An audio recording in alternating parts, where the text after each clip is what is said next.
안녕하십니까, 박사입니다. 7월 29일부터 타이완 타이베이에서는 또이중 정적 과거 이후聯盟, 영어로 IPEC, Inter-Parliamentary Alliance on China 연례회의가 열렸습니다. 타이완에서 열린 것은 처음입니다. 2020년 6월 4일 천안문 사태 발생일에 맞춰 창립된 국제 초당파 의원들의 회의입니다. 천안문과 티베트 위구르 인권 탄압, 홍콩 사태, 타이완 위기 등 중국을 규탄하는 세계 국회의원들의 협의체입니다. 라이칭더 타이완 총통은 지사에서 어느 특정 국가에 대한 중국의 위협은 세계에 대한 위협이라면서 타이완은 모든 노력을 다해 민주 파트너들과 공동으로 민주 보호 우산을 펼쳐 권위주의 확장의 위협을 막겠다고 말했습니다. 이번 IPEC에서는 중국에 대해 유엔 결의안 2758을 곡해하지 말라고 촉구한다고 결의했습니다. 그러면서 IPEC은 타이완의 유엔 기구 참가를 지원하겠다고 말했습니다. 유엔 결의안 2758은 1971년 10월 5일 채택된 것으로 중화인민공화국이 유일하게 중국을 대표한다고 선언한 내용입니다. 2758 결의안에 따라 중화민국은 타이완에 대한 주권도 국제적으로 인정받지 못하게 됐고 유엔의 각종 기구에 참가하는 것도 어려워졌습니다. IPEC은 하나의 중국 원칙에 대한 중국의 지속적인 노력으로 타이완의 대표성이 왜곡됐다고 주장했습니다. 그리고 중화민국의 대표성은 타이완이 중국의 한계성으로 바뀌었다면서 여기에 유감을 표한다고 밝혔습니다. 이미 50년도 더 지난 1971년의 유엔 결의가 잘못된 것이라면서 여기에 유감을 표한다는 입장을 밝힌 건데 아무런 현실 감각은 없습니다. 그저 중국을 비난하기 위해 모인 것입니다.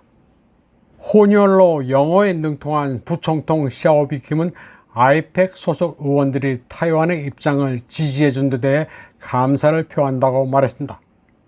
명칭이 국제 초당파 의원 연맹인 만큼 타이완에서는 야당인 국민당도 참석해야 구색이 맞지만 국민당은 참석을 거부했습니다.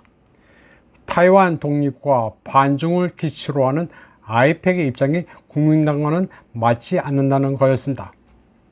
이와 관련해 국민당은 참석 요청서를 받지 못했다고 둘러대는 반면 민진당은 보냈는데 왜 딴소리를 하느냐고 따졌습니다. 그런데 참석 요청서는 보내긴 보냈습니다. 다만 민진당이 국민당에 보낸 요청서는 참석 요청을 비밀리에 한다고 되어 있습니다. 국민당은 이를 근거로 다시 공개적 행사인데 참석 요청 자체를 비밀에 붙인다는 게 무슨 의미냐고 따졌습니다.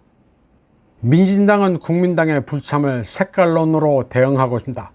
자유민주주의 의원협의체에 참석하지 않는다면서 국민당이 중국 공산당 눈치를 보고 그들과 한편이라고 몰아붙이고 있습니다. 이에 앞서 중국은 6나라 의원들에게 서한을 보내 타이완에서 열리는 IPEC에 참석하지 말라고 압박했습니다. 중국은 북마케도니아와 보스니아 의원에게 IPEC에 참석할 거냐고 직접 주재국 대사관 직원이 전화를 걸거나 소속 당 당수에게 참석을 막아달라고 요청했습니다. IPEC은 말은 또이중 정적 과거 이후이지만 중국 입장에서 보면 무조건 중국을 악마화하는 기구입니다. 이와 관련해 타이완의 시사평론가 차이정 의원은 IPEC이 조지 소로스의 주구라고 비난했습니다. 그런데 이는 전혀 빈말이 아닙니다. 위키피디아는 IPEC이 조지 소로스의 오픈 소사이어티 파운데이션, 미국 정부의 지원을 받는 내셔널 인다우먼트 포 디모크라시의 자금 지원을 받는다고 명시되어 있습니다. 모두 미국이나 글로벌리스트가 다른 나라에 대한 내정 간섭, 심지어는 색깔혁명을 추진하기 위한 기구들입니다. 그런데 IPEC과 관련된 최대 코미디는 타이완이 회원국이 아니란 점입니다. 국제사회에서 정식 국가가 아니기 때문입니다. 그러면서 IPEC이 1971년 유엔 2758 결의안에 대해 유감스럽다고 하는 것은 말도 안 되는 소리입니다.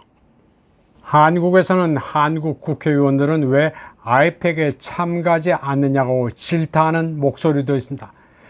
그저 반중이라면 무조건 정의롭고 디모크라시란 포장지만 있으면 그냥 속아 넘어가는 사람들이 한국에는 적지 않습니다. 저는 중국의 눈치를 보자는 게 아닙니다. 아이팩이 뭔지나 알아야 한다는 취지에서 해설해 드린 것입니다. 이번 방송은 여기까지 하겠습니다. 시청해주신 여러분 감사합니다.